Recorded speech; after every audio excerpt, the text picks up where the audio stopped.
Hello, আসসালামু আলাইকুম। সবাই কেমন আছেন? আমি আলহামদুলিল্লাহ আপনাদের দোয়ায় ভালো আছি।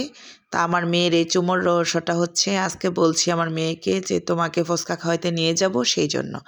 আর এই তো বিজয় মাসের শুভেচ্ছা সবাইকে। আমার মেয়েটা শুভেচ্ছা দিতেছে।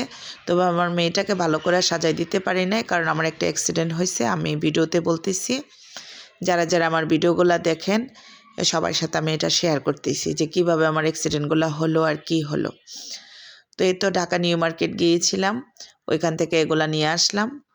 আর ঢাকা বলতে পারেন যে ঢাকা ভিডিও করা হয় না কেন, ঢাকা যাই বা যে কোনো জায়গায় যাই আসলে ভিডিও করতে হলে না আরেকজন লোক লাগে, মানে একজনে সবটা পারা যায় না।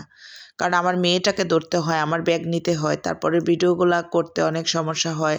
আবার মানুষ তো অনেক আজকাল অনেক অন্যরকম হয়ে গেছে, মোবাইল টোবাইল নিয়ে দৌড় দিতে পারে। সেই জন্য সব দিকে ফলো করে ভিডিওগুলো আর তেমনভাবে করা হয় না, বাহিরের ভিডিওগুলা। আর যখন ফ্যামিলিগতভাবে ফ্যামিলি ট্যুরে যাই বা সবাই যায় তখন হয়তো বা ভিডিও করা হয়। আচ্ছা যাই হোক, তো এই তো আমি নিছি ঝাল করে চটপটি। ওনাদেরকে বলছি যে একটু ঝাল দিয়েন, কারণ ওই দিন খাইছি জাল হয় নাই।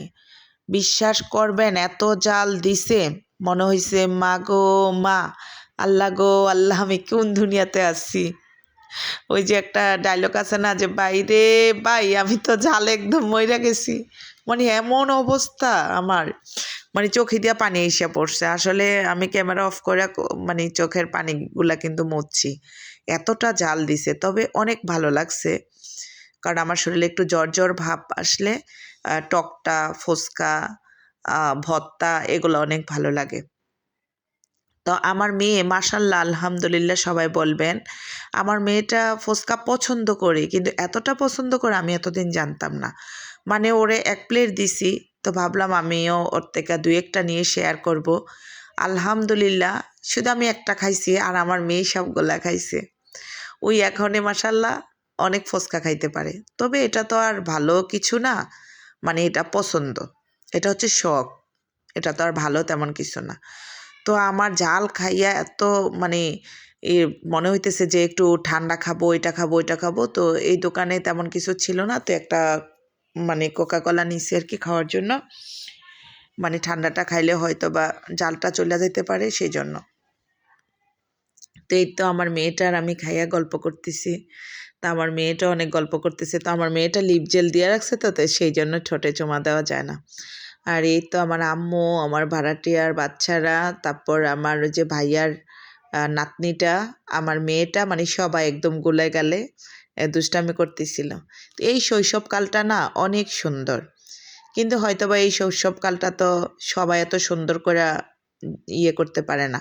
আর আমি কোথাও আমাদের এলাকার আশপাশ বা আমাদের এদিকে গেলে আমি পর্দা করি, মানে বোরকা পরে যাই। আর যখন আমি বাহিরে যাই, দূরে যাই, তখন আউটলুকে যাই। এটা মনে কেউ কিছু করবেন না প্লিজ, কেউ কোনো কিছু মনে করবেন না, এটার জন্য সরি। কারণ আমি এলাকার মধ্যে, আমি আমার বাবার বাসায় তো থাকি, তো আমার বাবাদের তো একটা সম্মান আছে। তো সেই জন্য এলাকাতে আমি যতক্ষণে থাকি ততক্ষণে কোথাও গেলে আমি বোরকা পরে যাই, বোরকা পরে যাই, মুখোশ পরে যাই। আর এগুলো আমি ঢাকা থেকে নিয়ে আসলাম। আর এইগুলা নিয়ে আসার কারণটা হচ্ছে ঘর সাজানোর জন্য। আর ঘর সাজাইতে যাইয়ে কিন্তু আমার অ্যাক্সিডেন্টটা হয়েছে, কারণ ঘরের মালসামানা, বাসার মালসামানা এইখান থেকে ওইখানে নাড়াটাড়া করছি। করার পরে আমি তো একজন মানুষ, আমাকে আর কে হেল্প করবে। ওই নেওয়ার সময় আমার পায়ের মধ্যে পইড়া, খাটের একটা ইয়ে পইড়া আর কি পায়ের মধ্যে, এটা অনেক ওজন ছিল, পইড়া একদম আঙ্গুল থ্যাতরাই গেছে, মানে নখটা উঠে গেছে। আর অনেক রক্ত বাইরিছে নখটা উঠে যাওয়ার পরে। তারপর আম্মু তার আমার ভাড়াটিয়ারা সবাই অনেক চিল্লাচিল্লি কইরা হসপিটাল নিয়ে গেছে। নিয়ে যাওয়ার পরেই তো ব্যান্ডেজ করে দিছে আর কি। তো আমি রেস্টে আছি। তো আমার ভিডিওটা কার কেমন লাগে, কে কোন জেলা থেকে দেখতেছেন কমেন্ট করবেন। তো ওকে, আল্লাহ হাফেজ, সবাই ভালো থাকবেন।